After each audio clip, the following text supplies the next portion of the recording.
Since Clash Mini was released, it has received 8 major updates. Hearing that, you may be asking, hey Skeletron, wasn't Update 7 the latest update? And while that is true, I'm counting the Clash Miss update as a major update, as it had more than enough content, and honestly, it was a better update than half our major season updates. Some of these updates have been incredible, some have been okay, some have been controversial, and one was just downright bad. In today's video, I'll be ranking every single major update Clash Mini has ever received, from the worst of the worst to the greatest update to ever grace the game. Now real quick before we start this video, I just want to remind you guys to like and subscribe. It really does a ton for growing this channel and I'd appreciate it a ton. Thank you so much and enjoy the video. Starting off at the bottom we have Update 4. It pains me to have to put any update this low. Actually, what am I saying? This update is 100 times worse than the others. Update 4 only added a small handful of features to the game and didn't deliver on what we had come to expect from a usual major update. Arguably the best addition in this update was clan levels. They added some incentive to raids and gave clans more of a purpose. Although they didn't actually do much other than allow you to challenge harder raids. They were still a good addition that can be expanded on in the future though. Last and possibly least is the major feature in Update 4, puzzles. It was hyped up by Supercell and the community, yet still fell short. Puzzles were intended to help new players learn the game through challenges you need to defeat, but they didn't succeed at this at all.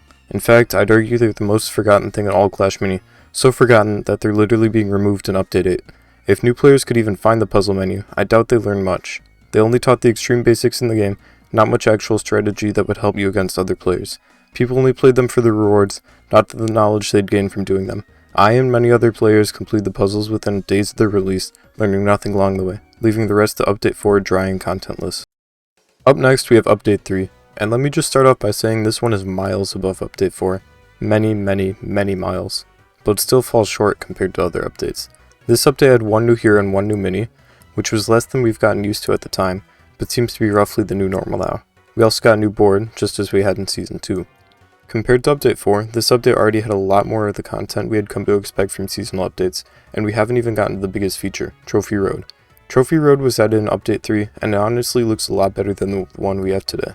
Trophy Road helped newer players with progression, gave them more reason to climb trophies, although the big problem was this update didn't provide veteran players with a whole lot of content. After getting to 1200 trophies, where Trophy Road ended at the time, they had already completed all the new content, and at the time you couldn't even reclaim rewards after the season. Overall, this update was much better than Update 4, but still fell a little short when it came to content for older players. Next up we have Update 6. This is the part where it started to get hard to rank these, because all these updates added a lot of content, but Update 6 just couldn't compare to the top 4 on this list. Firstly, this update added one hero and one mini, although the hero kinda counts as two due to its two different forms. This update also added avatars, which are a very nice cosmetic addition to the game that adds some more to collect, especially come Update 8 when all progression will be cosmetic.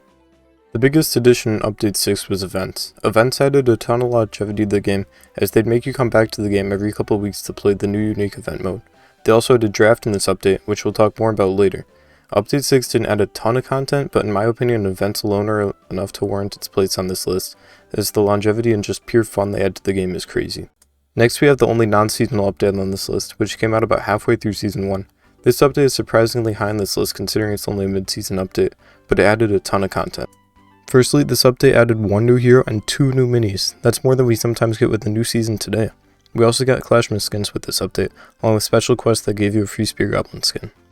Challenge coins were also reworked in this update, giving us the crystal coins that we know and love today, along with some crystal coin skins to go along with them. Challenge coins were previously required to play ranked games, which is honestly one of the stupidest things to ever exist in this game, but after this update you could play as many ranked games as you wanted. We also finally got deck slots in this update, allowing us to save up to 3 decks. Finally, possibly the biggest feature added in this update, which finally allowed for organized tournaments, mini rooms. Mini rooms allowed you to generate a code that your friend or friends could use to join your duel or rumble, which finally added some social features to the game, as clans didn't exist yet at this point. This update added a ton of content for a mid-season update, and the Clash Miss vibes were high. Coming in at number 3, we have Update 5, which is 100% the most controversial update in Clash Mini history. First of all, there were once again no minis added in this update, but the insane amount of content made up for it. Starting off with the less controversial things, we got emotes. You could finally communicate with your opponent in a match, and BM, although thankfully it came with a mute button.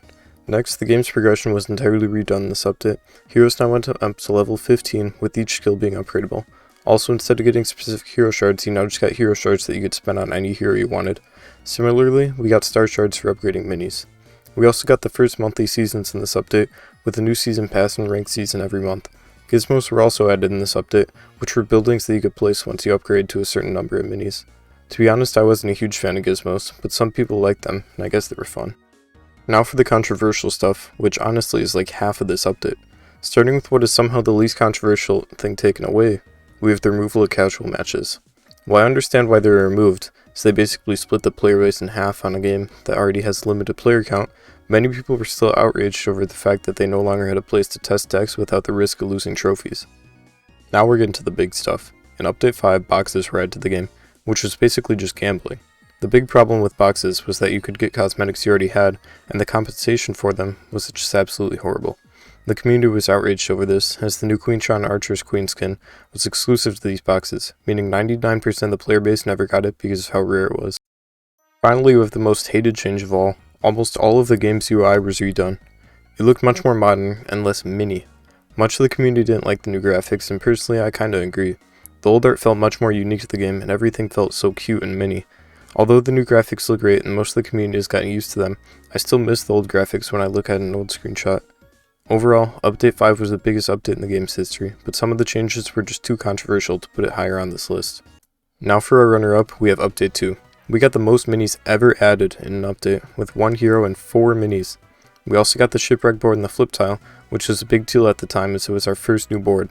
New skins also came with this update, the shipwreck skins, which fit perfectly with the season's water theme. This season also had the first ever star exchange, where you could exchange your mini stars for hero shards. The main feature of this update were clans and raids, which finally added some social aspects to the Game Pass mini rooms. Clans were a huge step for the game, and are the big reason this update gets second place on this list. While it seems low on content, this update is in second place purely because of clans and the crazy amount of minis, which kept the gameplay feeling fresh all season, and the fact that this update was positively received by basically everyone. Now finally we have our winner, what is in my opinion the best update ever released in Clash Mini, Update 7. Now this could be recency bias, but in my opinion this is the best update we've ever gotten. We got 2 whole heroes in this update, and 1 mini. We also got a bunch of new skins, some of which still haven't even released at the time of writing this. We also of course got new emotes and avatars, along with new animated avatars. We got 3 new events, and Rumble got reworked to be the old draft event from Season 6.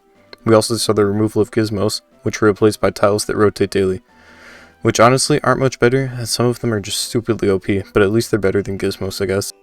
We also saw the return of boxes after they were removed in Update 6, but this time you could no longer get duplicates, so it made it a lot less gambly.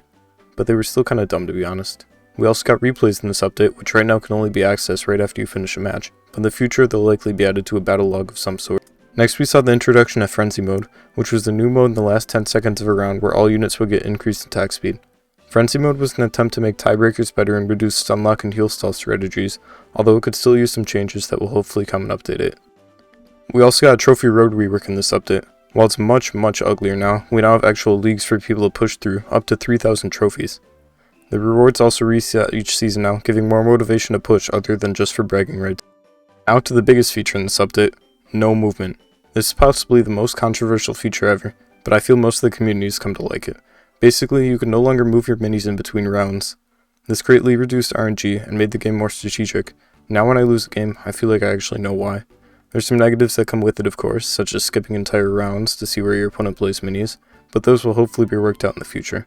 Overall, despite having the most controversial feature ever, Update 7 just had enough pure content to be placed at first on this list. And with that you have my ranking on all 8 major updates we've ever gotten. I hope you guys enjoyed this video a bit more than my last one. I tried to take all your feedback into account and make the best video I possibly could. Obviously there's still some more to improve on though, so leave some feedback in the comments. I hope you enjoyed the video. Don't forget to like, subscribe, and turn notifications on. You have no idea how much it helps the channel. Thank you. Skeletron out.